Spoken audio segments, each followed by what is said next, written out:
Assalamualaikum warahmatullahi wabarakatuh. Perkenalkan kami dari kelompok 11 dari kelas 4 Psikologi Islam A yang beranggotakan Nur Latifa dengan NIM 211504014, Alfianisa dengan NIM 211504022, dan Ummu Habibah dengan NIM 211504026. Pada video ini, kami akan mempresentasikan tugas kelompok kami guna memenuhi tugas mata kuliah Psikologi Abnormal dengan dosen pengampu, Bapak Dr. Subhan Azrin Sudirman.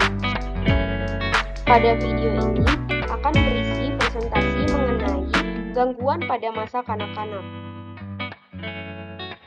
Gangguan perilaku pada masa kanak-kanak yang sering kita temui adalah gangguan perilaku disruptif, di mana perilaku ini biasanya menunjukkan agresi, penyimpangan, atau perilaku antisosial. Perilaku ini juga sering ditandai dengan tantrum, membangkang, sering bertengkar, permusuhan, dan perilaku mengganggu yang disengaja. Gangguan perilaku pada anak yang tidak diatasi dengan baik, maka akan menimbulkan permasalahan di masa remaja dan dewasanya. Hal ini karena proses perkembangan dan pertumbuhan manusia akan berlangsung sepanjang hidup.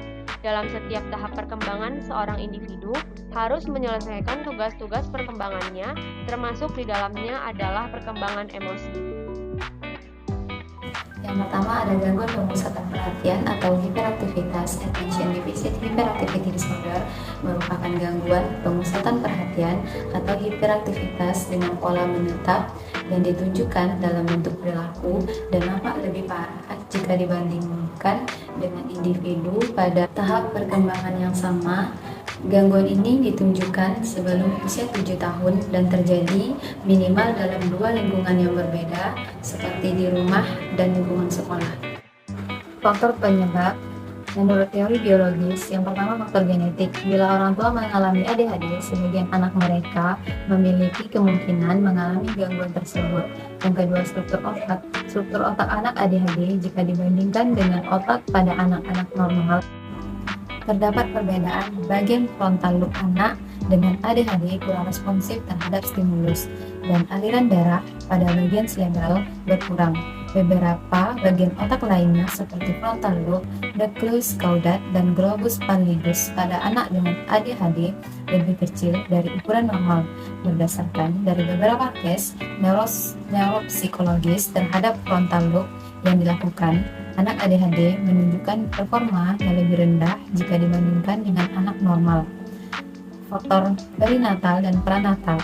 Salah satu prediktor yang cukup spesifik bagi perkembangan ADHD adalah berat lahir rendah dan berbagai komplikasi lain yang berhubungan dengan kelahiran dan zat yang dikonsumsi ibu seperti tembakau dan nikotin.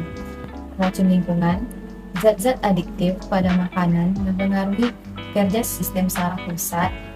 Studi lain menunjukkan bahwa 22% ibu dari anak-anak ADHD menuturkan bahwa mereka mengkonsumsi rokok setiap hari semasa hamil jika dibandingkan dengan angka 8% pada ibu-ibu yang anak-anaknya tidak mengalami ADHD. Berdasarkan dari studi terhadap hewan menunjukkan paparan kronis pada nikotin meningkatkan aktivitas dopamin dalam otak dan menyebabkan hiperaktivitas, sehingga Milberger menarik hipotesis bahwa merokok semasa hamil dapat mempengaruhi sistem dopamin pada janin yang menyebabkan ADHD. Teori psikologis ADHD. Teori psikoanalisa hiperaktivitas terjadi bila suatu predisposisi terhadap gangguan tersebut dipasangkan dengan pola asuh orang tua yang otoritarian. Seorang anak yang memiliki disposisi aktivitas yang berlebihan dan mudah berubah moodnya mengalami stres karena orang tua yang mudah menjadi tidak sabar dan marah. Anak tidak mampu menghadapi tuntutan orang tuanya untuk selalu patuh.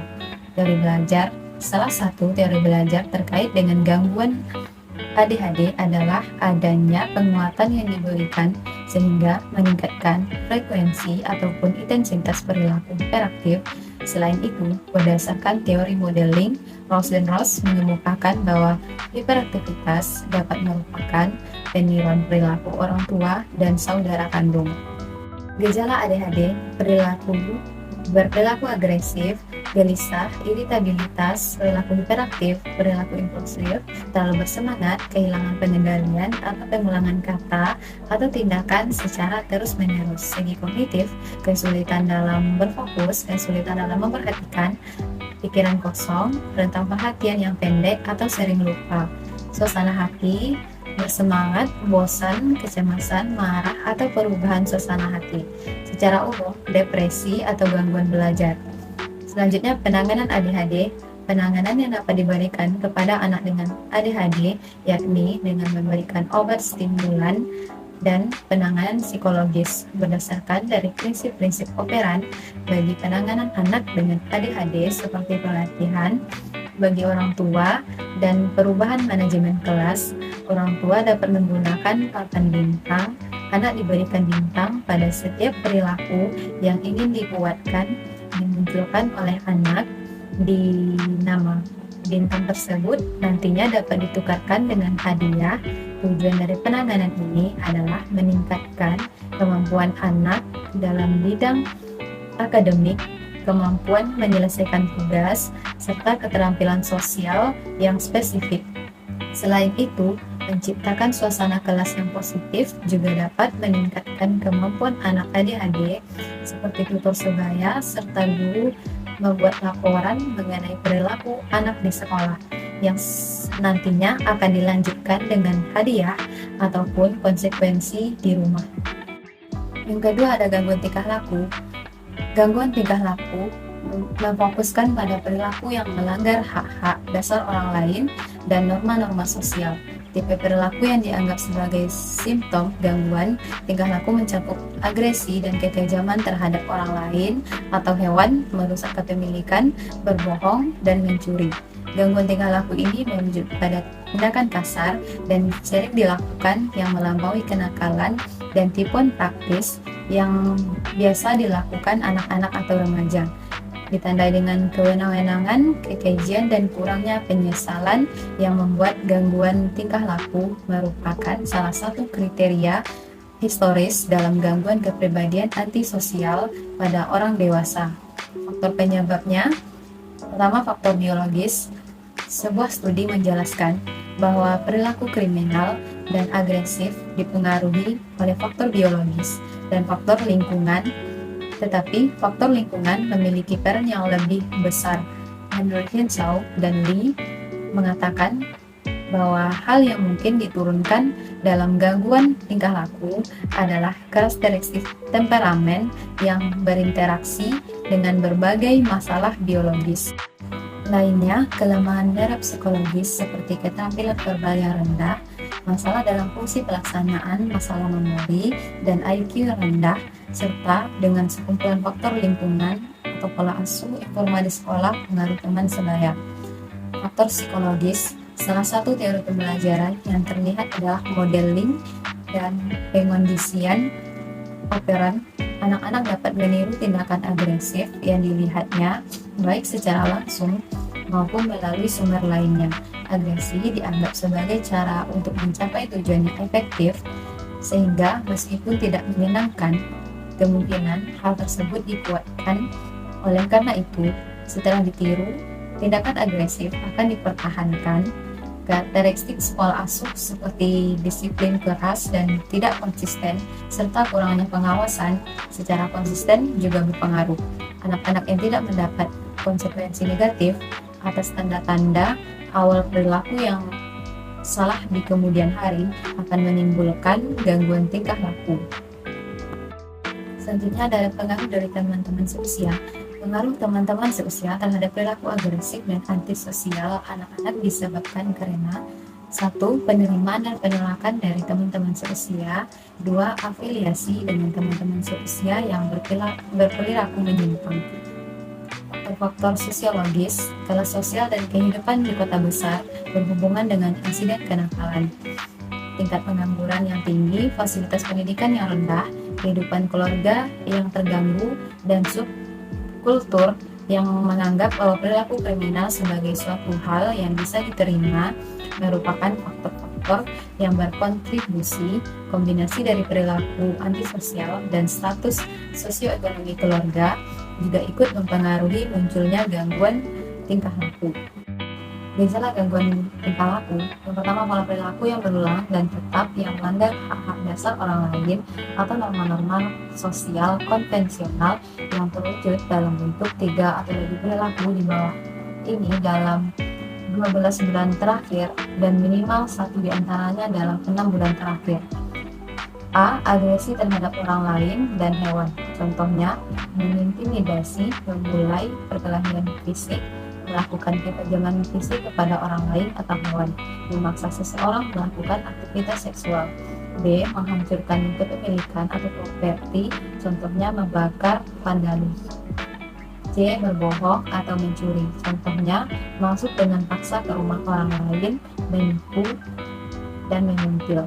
D. Pelanggaran aturan yang serius, contohnya tidak pulang ke rumah hingga larut malam sebelum usia 13 tahun karena sengaja melanggar peraturan orang tua, sering membolos sekolah sebelum berusia 13 tahun. Disabilitas signifikan dalam fungsi sosial, akademik, dan pelajaran. Jika orang yang bersangkutan berusia lebih dari 18 tahun, kriteria yang ada tidak memenuhi gangguan kepribadian antisosial.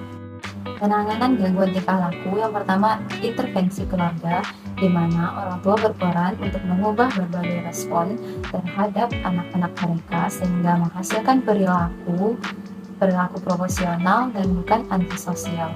Orang tua juga diajarkan untuk menggunakan teknik seperti penguatan positif apabila anak menunjukkan perilaku positif dan pemberian jeda serta hilangnya perilakuan istimewa apabila ia berperilaku agresif atau antisosial.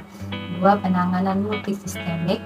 Intervensi ini mencakup pemberian berbagai layanan terapi intensif dan komprehensif di dalam komunitas dengan menargetkan para remaja, keluarga, sekolah, dan beberapa kelompok sebaya diberikan dalam lingkungan yang valid secara ekologis di rumah, sekolah, pusat relaksasi, dan sebagainya. 3. Pendekatan kognitif.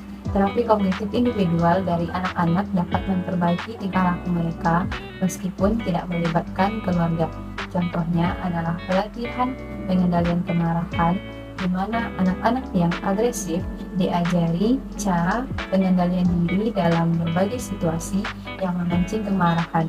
Strategi lainnya adalah mengajarkan keterampilan penalaran moral di mana anak-anak yang memiliki masalah berperilaku diajak berpartisipasi selama 4-5 bulan dalam kelompok mingguan yang bertujuan untuk mendorong tingkat penalaran moral.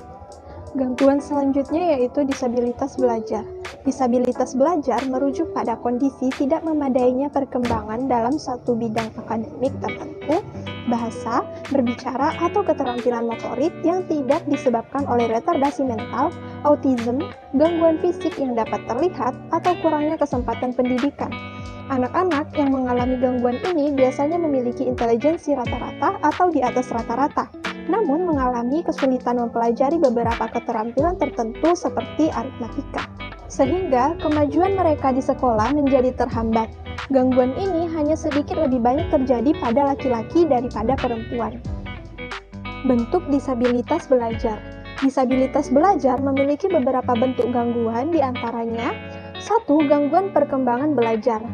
Gangguan perkembangan belajar pada anak dibagi menjadi 3 kategori, yaitu A. Gangguan membaca atau lebih dikenal dengan disleksia, yakni kesulitan besar untuk mengenali kata, memahami bacaan, serta umumnya juga menulis ejaan. B. Gangguan menulis ekspresif, kendala dalam kemampuan untuk menyusun kata tertulis, atau termasuk kesalahan ejaan, kesalahan tata bahasa, atau tanda baca atau tulisan tangan yang sangat buruk, yang cukup parah sehingga dapat sangat menghambat prestasi akademik atau aktivitas sehari-hari seperti memerlukan keterampilan menulis.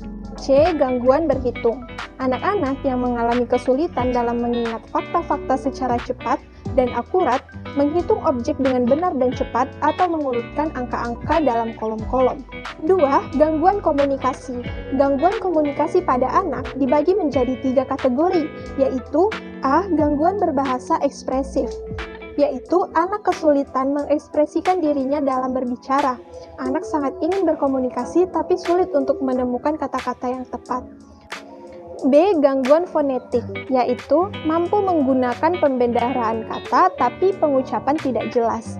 Mereka tidak menguasai artikulasi suara dari huruf R, S, T, F, Z, L, dan C. C. Gagap, gangguan kefasihan verbal yang ditandai dengan satu atau lebih pola bicara. Berikut seringnya pengulangan kata atau pemanjangan pengucapan konsonantal atau vokal. Jeda yang lama antara pengucapan satu kata dengan kata berikutnya. Mengganti kata-kata yang sulit diucapkan dengan kata-kata yang mudah diucapkan dan mengulang kata. 3. Gangguan keterampilan motorik. Gangguan koordinasi perkembangan seorang anak mengalami kendala yang parah dalam perkembangan koordinasi motorik yang tidak disebabkan oleh retardasi mental atau gangguan fisik lain yang telah dikenal seperti cerebral palsy. Penyebab disabilitas belajar. 1. Penyebab disleksia. Teori psikologi masa lalu terfokus pada kelemahan perseptual berbasis disleksia, dengan hipotesis populer menyatakan anak mengalami masalah membaca melihat huruf dalam komposisi sebaliknya, misalnya melihat huruf B sebagai huruf D. Namun dengan berbagai temuan lebih mutakhir tidak mendukung hipotesis ini. 2. Penyebab diskalkulia. Terdapat 3 subtype dalam diskalkulia menurut Gary. Pertama, kelemahan memori verbal, semantik. Memori mengenai arti kata-kata, memicu timbulnya masalah dalam mengingat fakta-fakta aritmatik, bahkan setelah melalui latihan. 2. Gangguan berhitung. Menyangkut penggunaan strategi yang tidak sesuai dengan tahap perkembangan dalam menyelesaikan soal-soal aritmatik dan sering melakukan kesalahan dalam menyelesaikan soal-soal sederhana. 3. Menyangkut kendala keterampilan zoospasial yang mengakibatkan kesalahan dalam mengurutkan angka-angka dalam kolom atau melakukan kesalahan penempatan angka.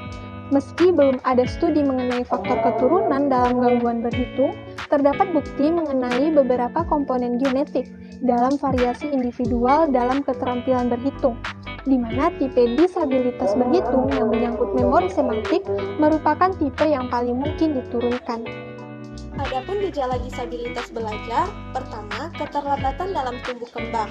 Anak dengan disabilitas intelektual mengalami keterlambatan tumbuh kembang motorik kasar di awal kehidupan. Hal ini menyebabkan si kecil terlambat duduk, merangkak, atau berjalan. 2. Memiliki masalah dalam bicara. Anak dengan disabilitas intelektual mengalami keterlambatan berbicara, misalnya speech delay. Kondisi ini juga menyebabkan si kecil tidak mampu memahami apa yang dikatakan orang lain di usia seharusnya. 3. Terlambat menguasai keterampilan dasar. Anak disabilitas intelektual kesulitan melakukan aktivitas sehari-hari secara mandiri, seperti makan, minum, mandi, dan berpakaian. 4. Kesulitan belajar. Keterbatasan intelektual memengaruhi kemampuan anak dalam memahami, mengingat, atau memecahkan masalah. Akibatnya, anak jadi kesulitan belajar. 5. Sulit memahami perilaku dan konsekuensi. Anak dengan disabilitas intelektual sulit memahami norma, aturan sosial, dan etika. Mereka butuh waktu lebih lama untuk memahami konsekuensi dari sebuah perilaku. 6. Memiliki masalah perilaku. Keterbatasan anak dengan disabilitas intelektual dalam memahami norma atau tata krama menyebabkan perilaku mereka bermasalah. Anak jadi mengalami tantrum, agresif, dan punya kontrol emosi yang lemah. Penanganan disabilitas belajar. 1. Pendekatan edukasional. Mengidentifikasi dan menggunakan kekuatan kognitif anak seraya menghindari kelemahannya, menargetkan keterampilan belajar dan strategi organisasional, dan mengajarkan strategi instruksi diri secara verbal. 2. Pendekatan linguistik tradisional. Itu memfokuskan pada instruksi dalam keterampilan mendengarkan, berbicara, membaca, dan menulis dengan cara logis, berurutan, dan multi-indrawi, seperti membaca dengan keras atau mengubah bunyi menjadi kata. Selanjutnya yaitu retardasi mental. Retardasi mental adalah suatu gangguan fungsi intelektual yang sangat di bawah rata-rata bersama dengan kurangnya perilaku adaptif dan terjadi sebelum usia 18 tahun. Ada beberapa klasifikasi retardasi mental yaitu: pertama, retardasi mental ringan dengan IQ 50 sampai 55 hingga 70. Kedua, retardasi mental sedang dengan IQ 35 sampai 40 hingga 50 sampai 55. Ketiga, retardasi mental berat dengan IQ 20-25 hingga 35-40. Yang keempat, retardasi mental sangat berat dengan IQ di bawah 20-25. Adapun penyebab retardasi mental yang pertama, anomali genetik dan kromosom. Abnormalitas kromosom terjadi pada kurang dari 5% dari seluruh kehamilan yang bertahan. Sebagian besar bayi-bayi akan meninggal tidak lama setelah dilahirkan. Di antara bayi yang bertahan, mayoritas mengalami Down syndrome atau trisomi 21. Orang-orang yang mengalami Down syndrome mengalami retardasi mental sedang hingga parah. Yang kedua, penyakit gen resesif, disebabkan oleh genetik yang dibawa oleh orang tua. Ketiga, penyakit infeksi. Infeksi terjadi ketika masih di dalam rahim, memiliki risiko yang besar retardasi mental seperti HIV, meningitis, rubella, herpes simplex, dan sifilis. Infeksi ini hanya berdampak sedikit bagi ibu atau bahkan tidak berdampak sama sekali. Namun, efeknya pada janin sangat berbahaya. Penyakit infeksi ini dapat mempengaruhi perkembangan otak anak setelah dilahirkan. 4. Kecelakaan. Jatuh, nyaris tenggelam, dan kecelakaan mobil yang paling umum terjadi pada masa kanak-kanak mengakibatkan cedera otak dalam tingkat bervariasi dan retardasi mental. 5. Bahaya lingkungan. Beberapa polutan lingkungan dapat menyebabkan keracunan dan retardasi mental. Adapun gejala yang ditimbulkan retardasi mental yang pertama, kesulitan berbicara. Yang kedua, kemampuan untuk duduk, merangkak, atau berjalan sendiri yang lebih lambat dicapai bila dibandingkan dengan anak-anak lain. Ketiga, kesulitan dalam mempelajari kegiatan sehari-hari seperti berpakaian atau makan. Keempat, kesulitan dalam mengendalikan emosi. Kelima, kesulitan memahami konsekuensi atas tindakan yang diambil. Keenam, penalaran yang buruk dan sulit memecahkan suatu masalah. Yang ketujuh, daya ingat yang buruk. Adapun pengobatan yang dilakukan kepada penderita retardasi mental yang pertama, penanganan residensial. Anak-anak yang mengalami retardasi mental berat dapat tinggal di rumah-rumah perawatan dilengkapi dengan layanan pendidikan dan psikologis. Orang dengan retardasi mental berat atau sangat berat serta memiliki cacat fisik cenderung tetap tinggal di berbagai institusi mental. Yang kedua, intervensi behavioral dengan operan. Anak-anak diajari berbagai keterampilan selangkah demi selangkah secara berurutan dan berulang. Pendekatan operan kadang disebut analisis perilaku terapan yang digunakan untuk mengurangi perilaku yang tidak pada tempatnya dan perilaku mencederai diri sendiri. Operan dapat memberikan penguat pada respon pengganti. Yang ketiga, intervensi kognitif. Latihan instruksional diri mengajari anak-anak untuk memandu upaya penyelesaian masalah melalui kata-kata yang diucapkan. Menchendon dan Goodman merinci prosedur sebagai berikut.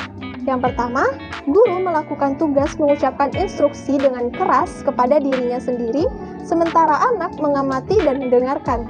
Kedua, anak mendengarkan dan melakukan tugas tersebut, sementara guru mengucapkan instruksi pada anak. Tiga, anak mengulang tugas sambil mengucapkan instruksi pada diri sendiri dengan keras. 4. Anak mengulang kembali tugas tersebut sambil membisikkan instruksi pada diri sendiri. Yang kelima, mampu melakukan tugas sambil memberikan instruksi tanpa bersuara pada diri sendiri. Keempat, instruksi dengan bantuan komputer. Komponen visual dan auditori dalam komputer mempertahankan konsentrasi para siswa yang sulit berkonsentrasi.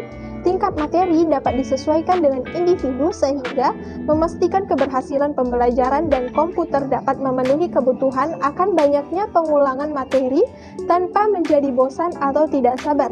Digunakan untuk berbagai pelajaran seperti aritmatika, mengeja, membaca, pengenalan data, menulis, dan diskriminasi visual.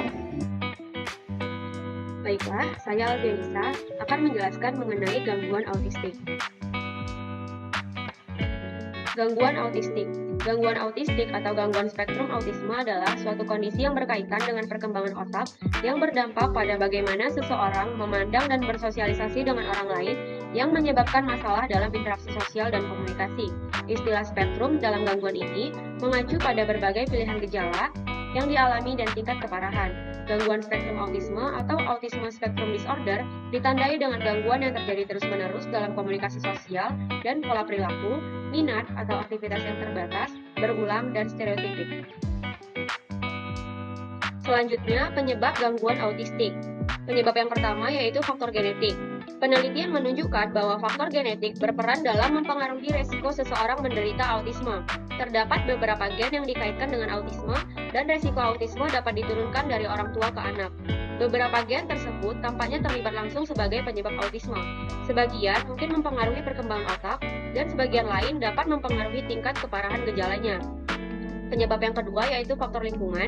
Beberapa faktor lingkungan yang diduga berkaitan dengan autisme pada anak adalah kondisi dan sejarah kesehatan keluarga, usia ayah, paparan racun dan polusi dari lingkungan, infeksi virus, serta komplikasi di masa kehamilan dan kelahiran. Namun, penyebab yang dimunculkan oleh lingkungan ini juga belum dapat diakui secara pasti. Penyebab gangguan autistik yang ketiga yaitu permasalahan pada perkembangan awal seorang anak. Anak penyandang autisme mengalami masalah kesehatan yang lebih banyak selama masa kehamilan, pada saat dilahirkan, dan setelah dilahirkan dibandingkan dengan anak yang bukan penyandang autisme. Penyebab yang keempat yaitu faktor neurologi. Beberapa teori menyatakan bahwa perbedaan dalam fungsi dan struktur otak dapat mempengaruhi resiko seseorang menderita autis. Ini hanya beberapa faktor resiko dan teori penyebab autisme, dan penelitian masih terus berlangsung untuk mengetahui secara pasti penyebab autisme.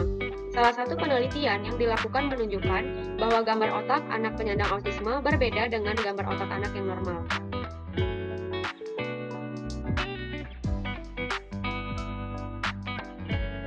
Selanjutnya, gejala gangguan autistik pada kategori keterampilan komunikasi dan interaksi sosial. Keterampilan komunikasi dan interaksi sosial menjadi tantangan tersendiri bagi orang-orang dengan gangguan spektrum autisme. Berikut contoh karakteristik komunikasi sosial dan interaksi sosial yang berkaitan dengan autisme spectrum disorder sebagai berikut. Yang pertama, anak tidak menjaga kontak mata. Yang kedua,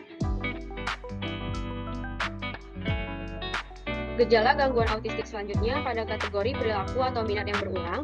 Anak dengan gangguan spektrum autisme akan memiliki perilaku atau minat yang terlihat tidak biasa.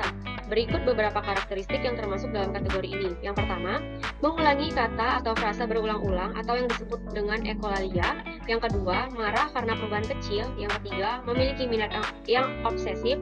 Yang keempat, harus mengikuti rutinitas tertentu. Yang kelima, mengepakkan tangan, mengayunkan tubuh dan berputar sendiri. Yang keenam, memiliki reaksi yang tidak biasa terhadap suara, bau, rasa, dan tampilan. Yang ketujuh, terlambat dalam perkembangan bahasa. Yang kedelapan, terlambat dalam perkembangan motorik. Yang kesembilan, terlambat dalam perkembangan kognitif atau pembelajaran. Yang ke-10, perilaku hiperaktif, impulsif, dan atau lalai. Yang ke-11, mengalami gangguan epilepsi atau kejang. Yang ke-12, suasana hati atau reaksi emosional yang tidak biasa. Yang ke-13, kecemasan, stres atau kekhawatiran yang berlebihan. Dan yang terakhir, kurangnya rasa takut atau lebih takut dari yang diharapkan. Selanjutnya, pengobatan gangguan autistik. Pengobatan atau intervensi yang diberikan kepada anak penyandang autisme bertujuan agar perkembangan yang terlambat pada dirinya dapat diatasi sesuai dengan perkembangan usianya. Intervensi dini secara intensif dan optimal dapat bermanfaat untuk penanganan anak penyandang autisme yang biasa disebut dengan terapi. Pengobatan gangguan autistik yang pertama ada terapi bicara. Terapi ini bertujuan untuk membantu anak melancarkan otot-otot mulut agar dapat membantu anak untuk berbicara lebih baik. Yang kedua, terapi makanan. Terapi ini dilakukan dengan pemilihan makanan dan restriksi diet untuk memperbaiki kesehatan dan perilaku autistik pada anak. Yang ketiga, terapi okupasi. Terapi ini bertujuan melatih motorik halus dan kasar pada anak autis. Yang keempat, terapi musik. Terapi ini bertujuan untuk membantu dan melatih anak autis berekspresi sesuai dengan kemampuan yang dimilikinya. Selanjutnya, terapi yang kelima yaitu terapi social stories. Terapi ini bertujuan agar anak autis mau mendengarkan orang lain ketika berbicara, patuh dan menuruti arahan. Terapi yang keenam, terapi bermain, yaitu terapi ini dilakukan agar anak autis mampu untuk berinteraksi dan berkomunikasi dengan sekitarnya. Terapi yang ketujuh yaitu terapi visual. Terapi ini bertujuan melatih kemampuan komunikasi anak autis dengan menggunakan media gambar. Yang terakhir, terapi perilaku. Terapi ini dilakukan untuk menstimulasi perilaku tumbuh kembang anak yang yang terlambat serta mengurangi perilaku-perilaku yang tidak wajar. Tujuan terapi ini adalah pemberian penguatan positif setiap kali anak memberi respon yang benar sesuai dengan instruksi yang diberikan. Baiklah, sekian penjelasan dari kami. Kami sadar masih banyak kesalahan dan kekurangan yang kami lakukan. Wabillahi taufiq wal hidayah. Wassalamualaikum warahmatullahi wabarakatuh.